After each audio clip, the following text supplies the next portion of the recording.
दोस्तों, जैसे कि आज बताने जा रहे हैं हम प्राचीन इतिहास। बीते हुए काल को अतीत कहते हैं। इतिहास का जनक हेरोडोटस को कहते हैं। इतिहास को 3 भागों में बांटा गया है: प्रागैतिहासिक काल, आदि ऐतिहासिक काल और ऐतिहासिक काल।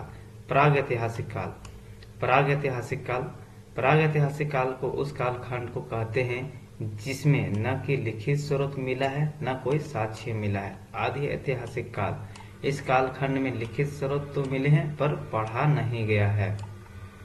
ऐतिहासिक काल, इस कालखंड में लिखित स्रोत तो मिला है और इसे पढ़ा भी गया है। प्रागैतिहासिक काल, इस कालखंड में कोई साक्ष्य और लिखित स्रोत नहीं मिले हैं। इस कालखंड में पत्थर का प्रयोग किया जाता था। इस काल को पाषाण काल भी कहा जाता है। पाषाण काल को 4 खंडों में बांटा जाता है। पूरा पाषाण काल 30,000 बीसी से 10,000 बीसी समय सीमा माना जाता है इसका। मध्य पाषाण काल 10,000 बीसी से 4,000 बीसी माना जाता है। नव पाषाण काल 4,000 बीसी से 2,500 बीसी माना जाता है। उत्तर पाषाण काल 3,000 बीसी से 500 बीसी माना जाता है।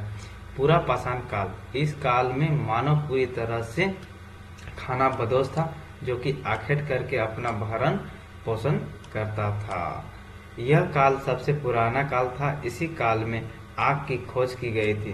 पूरा पाषाण काल में ही आग की खोज की गई थी। पत्थर से पत्थर टकराकर आग की खोज किया गया था। मानव ने सबसे पहले आग की खोज किया था।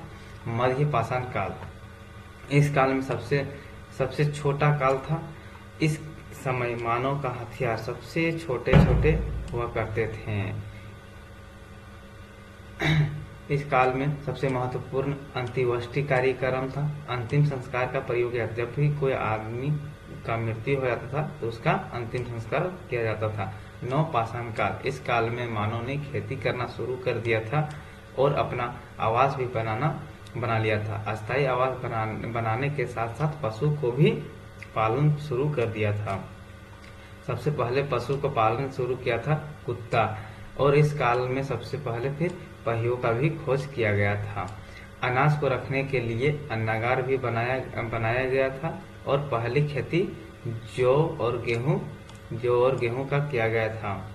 7,000 बीसी पूर्व में किया गया था। पाकिस्तान के मेहरगढ़ और सुलेमान और किरथर पहाड़ियों के बीच में खेती किया गया था। पहला जानवर कुत्ता था। उत्तर पाषाण काल, इस काल में तांबा का खोज किया गया था। चावल का साक्ष्य इलाहाबाद के कोल्डिहुआ में मिलता है।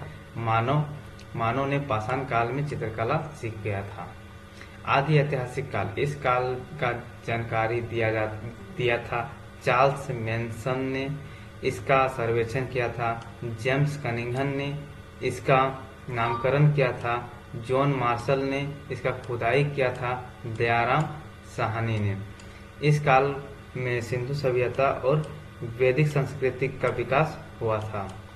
इस काल को सिंधु सभ्यता कहते हैं। खेती करने के लिए सिंधु नदी के किनारे में रहते थे।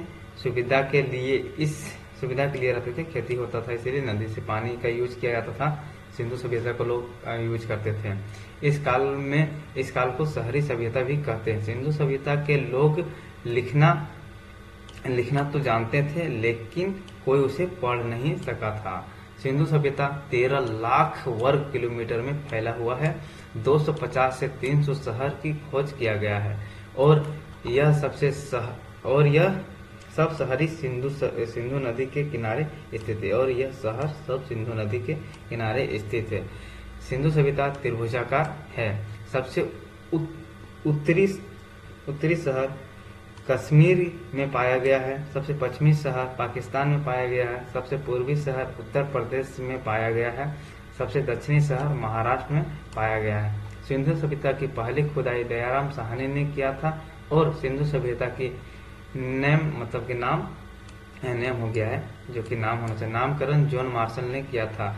प्रागैतिहासिक काल का जनक कहा जाता है रॉबर्ट ब्रूस फूट को। आदि ऐतिहासिक का जनक कहा जाता है जॉन मार्शल को और ऐतिहासिक का जनक कहा जाता है हेरोडोटस को। धन्यवाद। थैंक यू दोस्तों।